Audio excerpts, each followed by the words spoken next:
네, 안녕하세요. 김영로TV의 김영로입니다. 오늘은 11월 17일이 되겠네요. 11월 17일은 좀 안타까운 그 얘기지만 1905년 을사늑약이 체결됐던 그런 이야기입니다. 을사늑약을 전에는 을사조약이라고 했죠. 그리고 저희가 어렸을 때는 국민학교 다닐 때는 을사보호조약이라고 배웠습니다. 이제 보호라는 그 용어가 들어가면 뭔가 그 종속적인 그런 의미를 이제 갖고 있으니까 이제 보호를 뺀 것 같고 이 을사조약이라고 하는 것은 강제로 체결된 거다. 이런 의미에서 요즘은 을사늑약이라는 그 표현을 쓰고 있습니다. 어찌됐든 이 을사늑약은 조선의 외교권이 이제 박탈된 그런 날이라는 뜻이죠. 예. 그리고서 이제 조선의 통감부, 일제의 조선 통감부가 설치가 됩니다. 그리고 초대 통감으로 이제 이토 히로부미가 이제 부임을 하죠. 예. 그러면서 우리에게는 을사오적이 생겼습니다. 물론 을사오적이라고 불리는 사람들은 그 한나라의 참모예요. 요즘 얘기하면 장관입니다. 그럼 최종적인 결심은 역시 요즘 같으면 대통령이 하듯이 그 당시는 고종이 한 거죠. 이 상황을 놓고서 을사오적해서 그 오적을 막 비난하고 물론 뭐 잘한 짓은 아니죠. 어, 그러나 고종의 결단을 뒤에다 두고 이 을사오적이라는 사람들만 비난하는 것은 그건 어딘지 모르게 모순이 있다는 생각이 듭니다. 을사오적에는 이제 학부 대신 이완용이 있죠. 그 다음에 군부 대신 이근택이 있습니다. 내부 대신 이지용이 있고요. 그 다음에 이제 가장 이제 대표격을 띈 외부 대신 박재순이 있죠. 그 다음에 농상공부 대신 권충현이 있습니다. 근데 이제 우리는 뭐 어떻게 보면은 이 을사조약이라는 것이 외교적인 문서이기 때문에 박재순이라는 이름이 제일 먼저 떠올라야 되는데 우리에게 이제 을사오적 그다음에 친일파의 거듭 친일파의 뭐 대표적 인물하면 다들 그 이완용을 이제 떠오르죠. 그다음 그만큼 그 당시에 이완용이 학부 대신이긴 하지만 이제 큰 역할을 했다고 볼 수밖에 없습니다.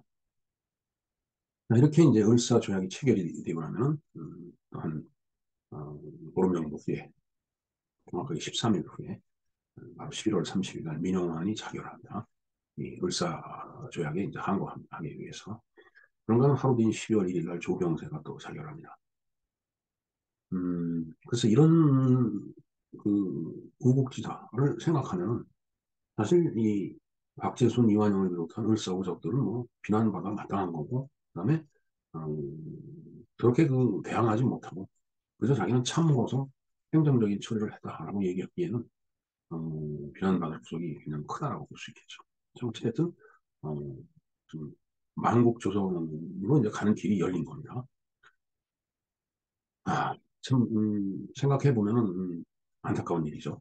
1905년이면 100년도 훨씬 전에 벌어진 일인데 그만큼 우리에게는 안타까운 날로 오늘 기억이 될 것 같습니다. 자, 그러면은 을사늑약에 대해서 우리가 알아보겠습니다.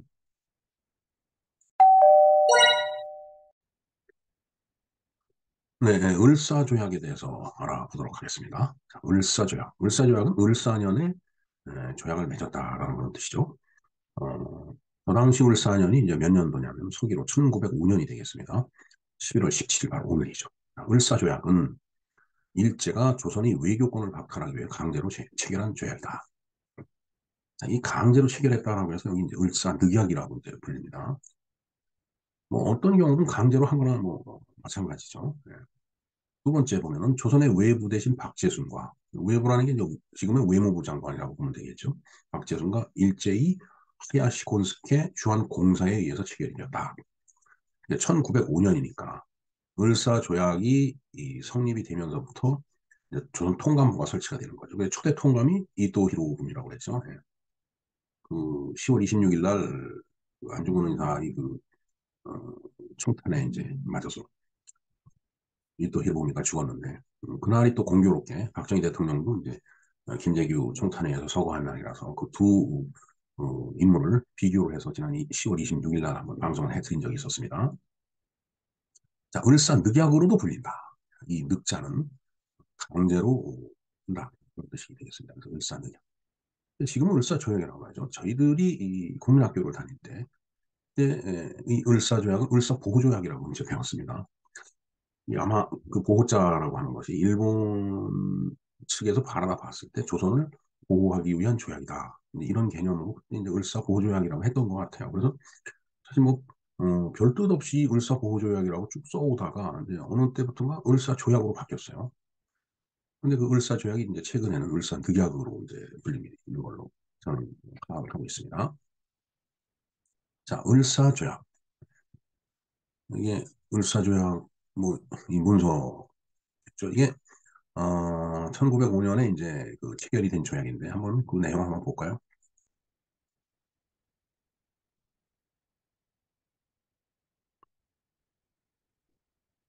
이게 이제 쭉 한번 보겠습니다. 예, 을사조약. 을사조약은 조금 전에 말씀드린 대로 외교권을 이제 박탈하기 위한 그런 이제 어, 강제로 체결한 조약이다라는 거고 이제 해야시와 박재준 사이에 그 이제 체결된 그 조약이다 이거죠. 음, 이 여기 보면 카스라 테프트 밀약이 있는데 이게 이제 일본하고 미국하고 이제 뭐 서로 그 협의한 내용인데 이게 어, 공식적인 그 뭐 어떤 약속은 아니라고 그러더라고요. 미국과 일본에. 네, 제가 알기로 이것도 나중에 한번 더 제가 연구를 해서 한번 방송을 해 드리는 걸로 하겠습니다. 그러니까 이제 이 음, 소련이 이제 구동항을 찾아 자꾸 남하를 하다가 보니까 어, 이 유럽에서 이제 뭐 계속 차단하는 거죠. 영국이나 뭐 그다음에 어, 영국이 이제 차단하는 거죠. 못 내려오게. 그러니까 이제 그 발틱해 거기서 이제 바깥으로 나올 수가 없으니까 또 얼지 않는 그 바다를 찾기 위해서 이제 보니까 이제 아 이게 극동쪽으로 가면은 그 조선이라는 나라가 있는데 그 밑으로 가면 조금 그 부동항 뭐 이런 걸 얻을 수 있겠다 싶어갖고 이제 러시아가 소련이 이제 그 극동으로 오게 된 거죠. 이제 그러면서 조선반도 그때 당시 조선반도로 이제 내려오려고 하다가 보니까 어, 그 이쪽 그 이제 뭐 미국이나 영국 쪽에서 봤을 때 이걸 그대로 두면은 이제 공산주의 세력이 더 이제 어, 이- 점점 그 세계를 이제 그 잠식해 들어가니까 그걸 차단해야 되겠다 싶으니까 이제 일본을 이용을 해갖고 그 세력을 차단하려고 하다 보니까 우리 그 이제 한반도를 일본에다 이제 넘겨주는 그런 그 어떤 논리 뭐 이제 그런 쪽으로 얘기된 게 이 카스라트 조약이 이제 아닌가 이렇게 생각하는데 이거 정말 다시 한번 제가 자세하게 공부를 해서 내용을 정리해서 여러분들께 그 방송을 해드리는 걸로 지금 약속을 드리겠습니다. 자, 이게 이제 을사 조약 문서예요. 중명전이라는 데서 이제 체결을 했다고 합니다. 중명전이 이렇게 생겼다고 하네요. 덕수궁에 딸린 서양식 전갈. 덕수궁에 이제 들어가면 이 건물이 이제 있겠죠. 덕수궁에 딸린 서양식 전각이니까 중명전이라고 되어 있네요. 네. 서명일은 바로 이제 오늘 1905년 을사년이죠. 11월 17일. 그다음에 이제 박재순과 하야시 건스케 이완영이가 이제 껴있네요. 네. 현황은 무효. 이미 지나간 과거를 무효라고 얘기한다고 그게 없어지는 건지 모르겠습니다만 어쨌든 뭐 이제 무효다 이거죠. 우리로서는 무효라고 얘기할 수뿐이 없죠. 한국하고 일본어로 이제 쓰여졌고. 대한제국의 국권 피탈 과정이 있죠. 이제 이 왼쪽에 그 을사보호조약이 체결되게 된 그 내용을 쭉 기록을 해놨는데 이거 뭐 읽어 내려가면서 설명드리자면 끝이 없을 것 같습니다. 그래서 오른쪽에 대한제국의 국권 피탈 과정 이걸 한번 좀 간략하게 보도록 하겠습니다. 이 문제도 음, 그 한 시점에 구한말 조선 말기가 어떻게 일본 쪽으로 넘어가게 되는지 그 일련의 그 과정을 갖다 쭉 한번 정리를 해서 말씀을 드리는 걸로 하겠습니다. 1904년에 러일 전쟁이 있었는데 일본이 이겼죠. 뭐 일본이 기고만장했을 겁니다. 이제 그러면서 이제 1905년이 돼갖고서 대한제국을 이제 감축을 하고 화폐 정리를 했네요. 그러면서 이제 을사 늑약 2차 한일협약이 되겠습니다. 1차 한일협약이 이제 요 내용인데 이게 이제 고문 정치, 이제 자기네들이 고문으로 와서 이제 정치를 하겠다라는 뜻이에요. 그러니까 사실은 그 이전부터 이 조선이 뭐 거의 그 침략을 당한 거나 마찬가지예요. 사실 이게 그 문서상으로 1905년에 을사 조약을 맺음으로 인해서 이제 대한제국의 외교권이 박탈됐다 그러니까 이제 우리가 1905년 아니 1910년부터 이제 저 36년이라고 얘기를 하는데 뭐 이때 외교권을 박탈당하면 뭐 그건 국가로서의 어떤 그 존재 가치가 반감되는 거죠. 이제 통감부를 설치를 했어요. 그리고 1900, 1995년에 고종 양의 사건이 이제 일어나네요. 1907년이네요. 1907년에 이게 이제 그 헤이그 밀사에 이제 헤이그 국제평화회의에 밀사를 보냈다라고 해갖고 이제 고종을 갖다 이제 강제 폐위를 시키죠. 그리고서 순종이 이제 즉위를 합니다. 그다음에 이제 정리 7조야 해서 제3차 한일 협약을 맺고 그다음에 1907년 8월 1일 날 대한민국 군대를 해산해버리죠. 이게 남대문 전투라는 게 있었는데 이거 지난 8월 1일 날 제가 남대문 전투에 대해서 방송을 해드린 적이 있습니다. 그다음에 이제 기후각서가 체결이 되죠. 이게 사법권, 교도행정권, 그러니까 감옥, 사람들이 죄를 지면 처벌하는 그런 그 행정 어떤 권한을 갖다 전부 넘긴 거예요. 사법권, 감옥, 기후각서를 통해. 그러면서 이제 의병을 소탕을 이제 하는 거죠. 그러니까 이 항일 의병들이 만주로 이제 이동을 할 수뿐이 없었죠. 일단은 그 중국에는 이제 일본 그 세력이 미치지 못했으니까 일단은 그 이제 만주로 이제 이렇게 옮겨가는데 이제 이 사람들의 후예가 지금 대림동에 많이 살고 있는 이제 조선족이라고 보면 되겠습니다. 그다음에 이제 그 경찰권을 이제 위탁한 것이 1910년 6월 24일 한일 약정 각서예요. 그러면서 이제 경술 18월 29일 날 이것도 방송을 해드렸죠. 네. 대한제국이 멸망을 합니다. 대한제국의 식민지로 전락하고 일제 강점기가 이제 시작이 된다. 이렇게 되네요. 네. 자, 어찌됐든 저런 그 조선의 망국 과정이 있었는데 이 중명전에서 바로 이 을사늑약, 을사조약 우리가 배웠을 때는 을사보호조약이 이제 체결이 이제 되게 됩니다. 그다음에 1905년 11월 9일 서울에 온 이토 히로부미는 11월 11일 대한민국 고종에게 천황이 메시지를 전하네요. 짐이 동양 평화를 유지하기 위하여 대사를 특파하노니 대사의 지위를 일종하여 조치하소서. 즉 그 일본 천황의 그 친서를 갖다가 고종한테 보여주는 거죠. 예, 이 이토 히로부미가. 뭐 어찌됐든 이토 히로부미가 이제 이 초대 통감이 이제 됩니다. 그랬다 4년 뒤인 1909년에 이제 안중근 의사의 이제 총력 세례를 받는 거죠. 예, 뭐 이 밑에 쭉 써 있는 얘기가 그때 당시의 과정을 갖다 설명을 하면서 이완용이 욕하는 박재순이 욕하는 뭐 이제 그런 내용이 들어 있는 거죠. 자, 조약의 내용을 한번 보겠습니다. 을사조약의 내용 1번 일본국 정부는 제동경 외무성을 경유하여 한국이 외국에 대한 관계 및 사무를 감리 지휘하며 참 기가 막히네요. 일본국의 외교 대표자 및 영사가 외국에 재료하는 한국인과 이익을 보호한다. 그러니까 한국인을 일본이 보호한다는 얘기죠. 예, 외교권이 박탈되는 겁니다. 2번 일본국 정부는 한국과 타국 사이에 현존하는 조약의 실행을 완수하고 한국 대신한다는 얘기죠. 한국 정부는 일본국 정부의 중개를 거치지 않고 국제적 성질을 가진 조약을 절대로 맺을 수 없다. 외교권이 박탈이 된 거예요. 3번 일본국 정부는 한국 황제의 권하에 일명의 통감을 두어 외교에 관한 사항을 관리하고 한국 황제를 친히 만날 권리를 갖고 일본국 정부는 한국의 각 향령과 필요한 지역에 이사관을 둘 권리를 갖고 이사관은 통감의 지휘하에 종래 제한국 일본 영사에 속하던 일체의 직권을 집행하고 협약의 실행에 필요한 일체 사무를 맡는다. 네, 이게 통감의 이제 권한이 되는 거죠. 한국 황제를 친히 만날 권리. 뭐 이때만 하더라도 한국 황제라고 했네요. 근데 결국은 1910년에 경술치 한일 합방이라는 과정을 통하면서 이제 한국이라는 명칭을 쓰지 않고 이제 조선이라는 말로 이제 바꿔 쓰죠. 네. 네 번째, 일본국과 한국 사이의 조약 및 약속은 본 협약에 저촉되지 않은 그 효력이 계속돼요. 네. 기존에 있던 거. 여기에 저촉이 안 되면 효력을 인정을 한 거네요. 참 부끄러운 얘기죠. 그다음 다섯 번째, 일본국 정부는 한국 황실의 안녕과 존엄의 유지를 보증한다는 것을 주요내요. 그러면 이제 여기 핵심이 있죠. 그러니까 한국 황실의 안녕과 존엄의 유지를 보증한다. 그러니까 고종 입장에서 종묘사직은 내가 지키는구나. 해갖고 이제 나라를 넘겨주는 거죠. 사실 참 부끄러운 얘기입니다. 체결 직후에 이제 뭐 상황 반대운동이 당연히 일어나겠죠. 여기 이제 윤치호 사진이 이제 나와 있는데 윤치호가 어, 그 조약의 무효를 주장하고 그날 을사조약에 서명한 대신들을 처벌할 것을 상소했더니 지금 양복을 입은 사람이 상소를 했다니까 이상하네요. 상소하면 이 갓쓰고 여기 두루마기 입고 한 그런 그 사람이 해야지 어울리는 그런 그 용어인데 이런 흰사복을 입은 사람이 상소를 했다니까 참. 자, 상소 내용을 볼까요? 지난 갑오경장 이후로 자주권과 독립의 기초를 남에게 의지한 적 없이 여유 있게 지켜온 지 이제 10년이 되었습니다. 그런데 내정이 잘 다스려지지 않아 하소연할 데 없는 백성들이 모든 죽음의 구렁텅이에 빠졌고 외교를 잘못하여 조약을 체결한 나라 동등한 주의에 설 수 없게 되었습니다. 이것은 폐하께서 하찮은 소인들에게 눈이 가려졌기 때문입니다. 공시를 꾸미는데 힘쓰게 되니 토목공사가 그치지 않았고 기도하는 일에 미혹되니 무당이 술수가 번성했습니다. 네, 이때 이 민비가 엄청 구슬 많이 했다고 그러더라고요. 그걸 지적하는 내용입니다.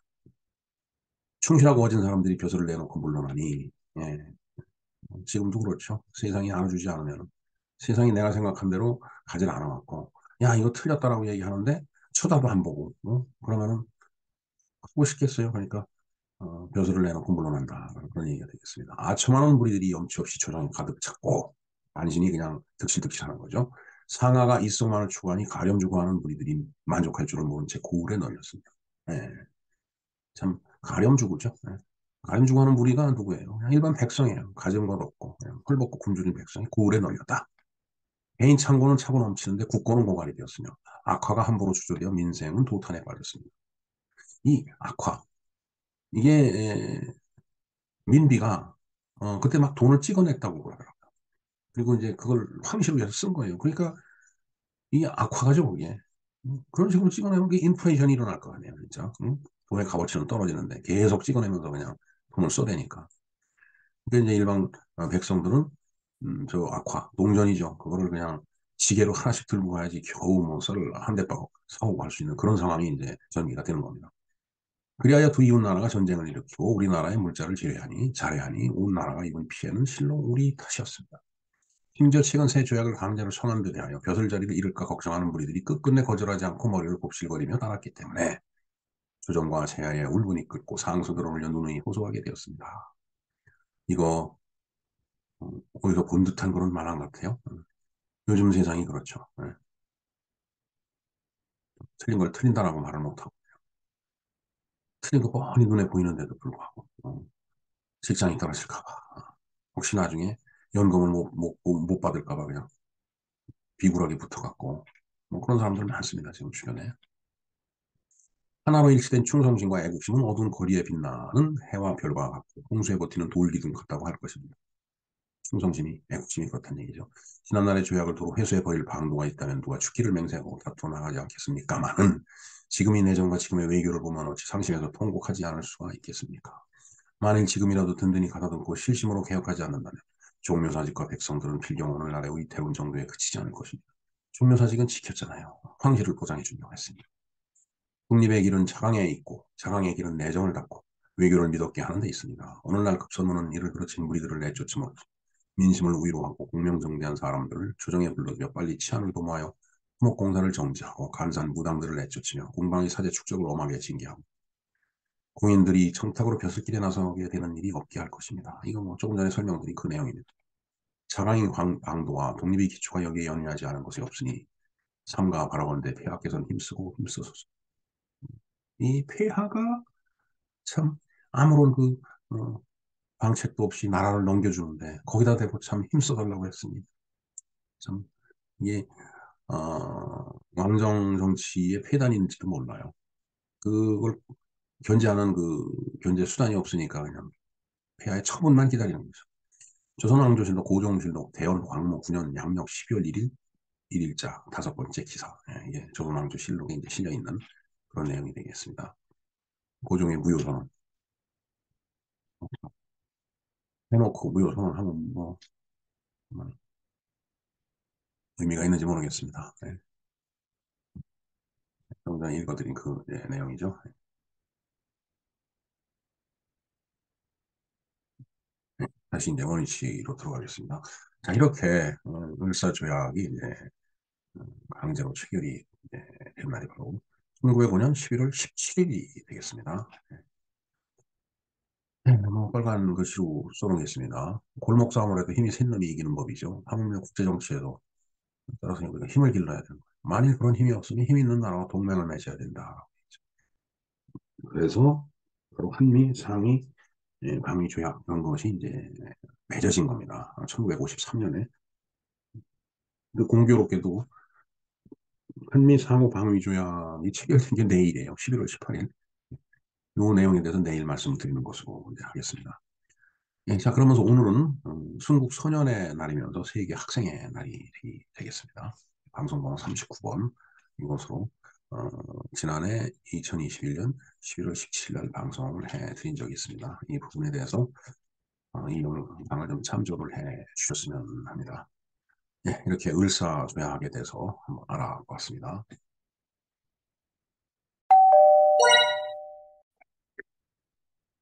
네, 예, 이상과 같이 을사늑약에 대해서 알아봤습니다.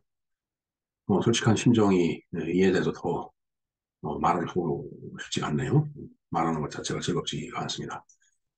하지만 분명한 것은 나라를 지키기 위해서는 목숨을 바쳐야 한다는 것을 교훈으로 새겨야 한다는 그 사실이죠. 네. 하여튼 뭐 이상 그 울산의학에 대해서 알아봤고요. 오늘은 그 순국 수련의 날이거든요. 그리고 세계 학생의 날이라고 하는데 또 다른 말로는 유학생의 날이라고도 합니다. 글쎄요, 참 아이러니죠. 울산의학이 체결된 날이 순국 수련의 날이다. 뭐 역사의 아이러니라면 아이러니가 되겠습니다. 예, 이상과 같이 을사늑약, 그다음에 순국선열, 그다음에 세계 학생의 날, 그 세 가지 기념일에 대해서 알아보았습니다. 김영로 TV의 김영로였습니다. 감사합니다.